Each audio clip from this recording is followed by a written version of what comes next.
What's up, YouTube? It's DomUniverse. Today we about to talk about the spiritual meaning of hair. Now listen, I want y'all to know a lot of this science comes from a guy named Yogi Bhajan. Yogi Bhajan, that's B-H-A-J-A-N, right? And there is science to this. Your hair is a harvester of energy. It's like antennas, so you can get information from nature, right? So listen, this is from a passage by Yogi Bhajan.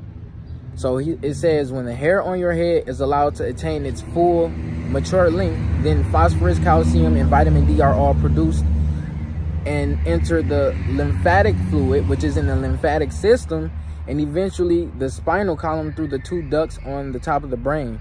This iconic change creates more efficient memory and leads to greater physical energy, improved stamina, and patience.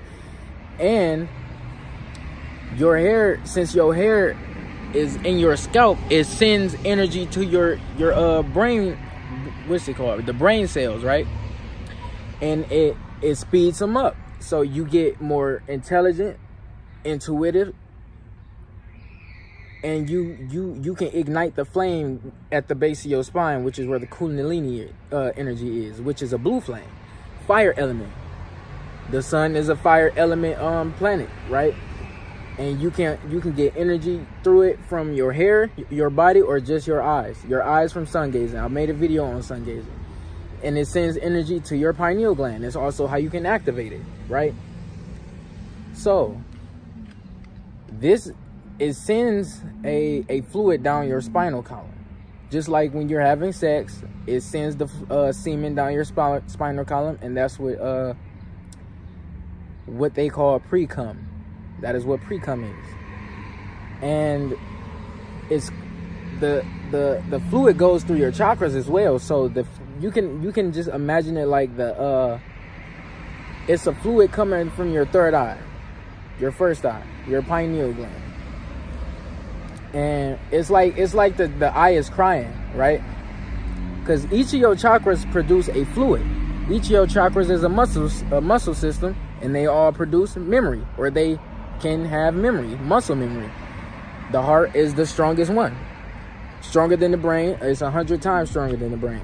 It's the seat of the soul. There are many seats of the soul, but the main seats of the soul are the heart and the mind, aka the pineal gland. So it takes hella energy for your body to even regrow your hair. So just imagine the toll that takes on your body after you cut your hair. And I know that, like, if you look at the movie The Last Samurai, right? I think the guy's name was Kashimoto. He got his ponytail cut off, and he was sad. So in their culture, that means they lost their honor as a samurai. Now in real life, that's depicting that you lose your energy. You lose energy when you cut your hair. And I remember back when in 2008, I cut my hair for the first time ever. I had long hair, long thick hair, long and luxurious. And I cut it off for the first time. I did feel weak. I'm not even going to hold you up. I felt weak. And I felt different. Some people feel awkward. Some people feel embarrassed. Some people feel ugly. Some people don't want to go out. Some people just naturally feel weak when they cut their hair. I even think I've seen it in a cartoon where a person got their ponytail cut off, and yeah, I can't remember what movie it was also, where a guy didn't want his ponytail touched. I'm pretty sure it was Jackie Chan, but I may be wrong. I used to be like that in school when people would try to touch my ponytail. You know, some people aren't used to seeing guys with long hair. So there were a lot of people who liked to touch my hair. Even to this day, which I don't really like, but it also... Now listen, when you activate your pineal gland through sun gazing or just letting the sun bring energy through your hair, it unties, or like, how do I explain this? It strengthens your since the sun is masculine, right? It'll strengthen the left side of your brain, and you can kill ego with the sun. Even though the sun is associated with the ego, it's supposed to shine light on what you need to it shines light on whatever it is you need to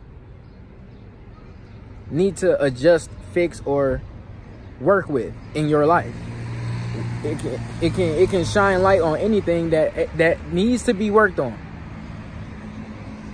It's things that you probably have in your mind right now, or you ever think of, that you know you need to change in your life, but you just ignore it.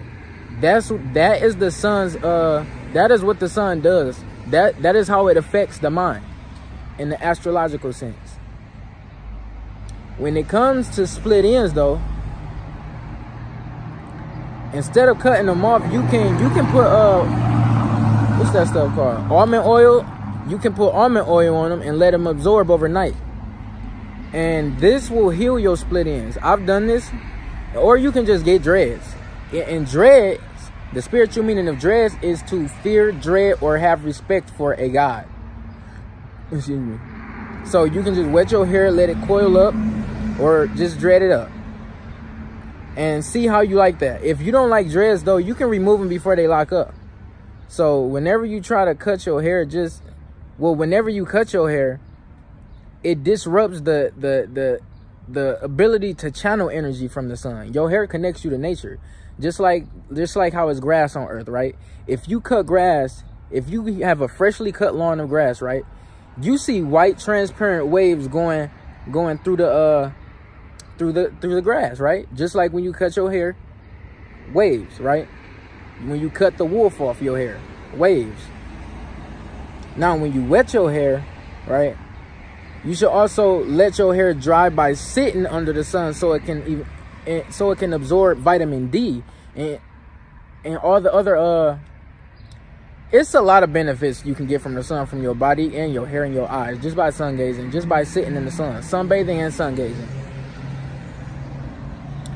And you can let your hair, like, just put it up when you're in the sun. Put it up in the sun, and like either in a bun, maybe even a ponytail, or like a braid, and just put it up and let it dry in the sun.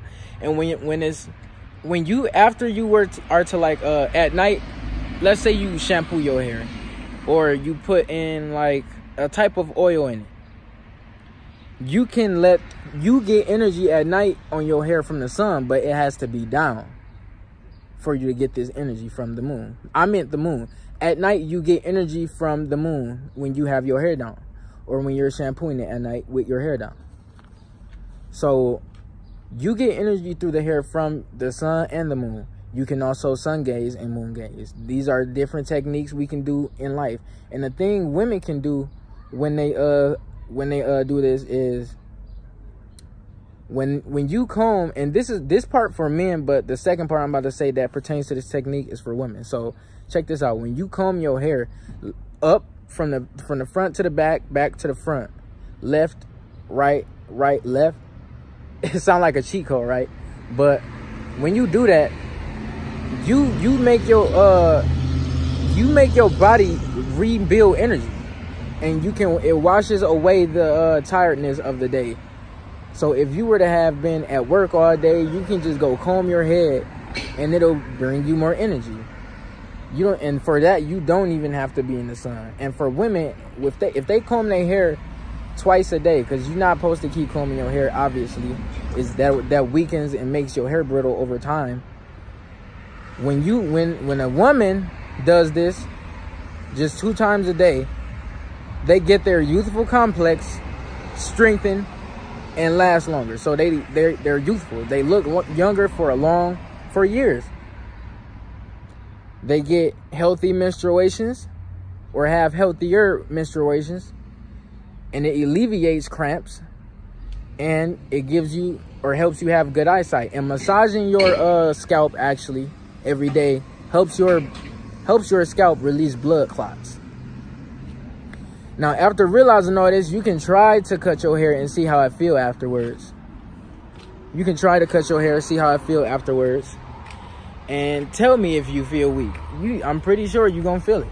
After realizing this, you will be more in tune with your body and your mind and your feelings, left and right brain. But yeah, cutting your hair makes you weaker.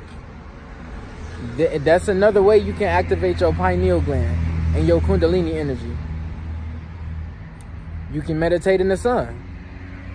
But that's it. DomUniverse taking off. I love y'all. Subscribe, like, peace.